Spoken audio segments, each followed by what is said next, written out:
87 bahay sa General MacArthur, Eastern Samar ang sinira ng lindol doon itong Biyernes. Nadaganan ang ilang residente at nakatutok doon live si Salima Resna. Salima?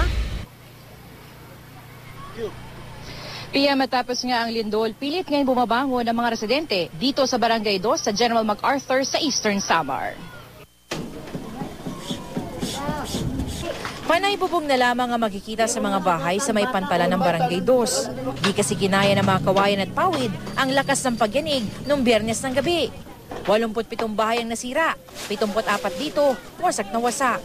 Ang pamilya ni Aling Lolita, puspusan sa pagsasalba na mapakikinabangang kahoy. Siya naman, naglaban ng mga nabasang damit. Aayusin, sisirain muna tapos aayusin na naman. Dahil wala kami talagang tutulugan pag hindi namin ayusin. Si Nida, muntik nang mapaanak ng lumindol. Nadaganan kasi sila mag-anak ng kanilang bahay. Mabuti na lang at nailigtas siya ng mister. Ang kanyang ina at 2 kapatid, sugatan din. Akala namin hindi na kami makakalabas dyan kasi natatakot po kami. Siyempre panic, di naman namin alam ganun ang mangyayari. Kwento naman ng ina ng batang si Melchor. Baka raw na trauma ang anak matapos mabagsakan ng kahoy sa ulo. Kagabi, yung bigasan namin, yung takip niya na bumagsak. Bumagsak. Tapos nagkakain kami nun, tumakbo siya. Natakot na naman siya. Akala niya lindol na naman. Puspusan na rin ang pagkukumpuni sa linya ng kuryente. Ang pantalan, puno na ng mga bitak. Kung mayroon makakapagbigay ba, kailangan namin ng materials dito.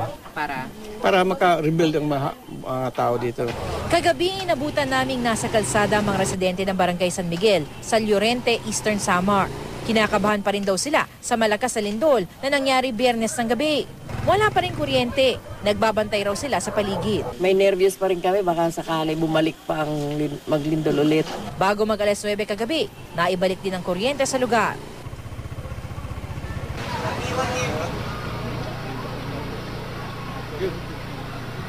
Pia, naibalik na nga ang kuryente sa Samar Provinces. Kaya naman, dito sa Barangay 2, itong mga residente kahit na nga magagabi, patuloy pa rin sa pagkuha ng mga materyales na maaaring gamitin muli dun sa pagbuo muli dun sa kanilang mga bahay at buhay. At makikita nyo naman, itong ang nasa likuran ko, talagang wasak na wasak yung kanilang mga bahay. Kaya ang hiling nila ngayon sa gobyerno ay sana nga ay matulungan sila sa pagbuo muli ng kanilang mga bahay at buhay. At yan ang latest mula dito sa Eastern Samar. Balik sa inyo, Pia.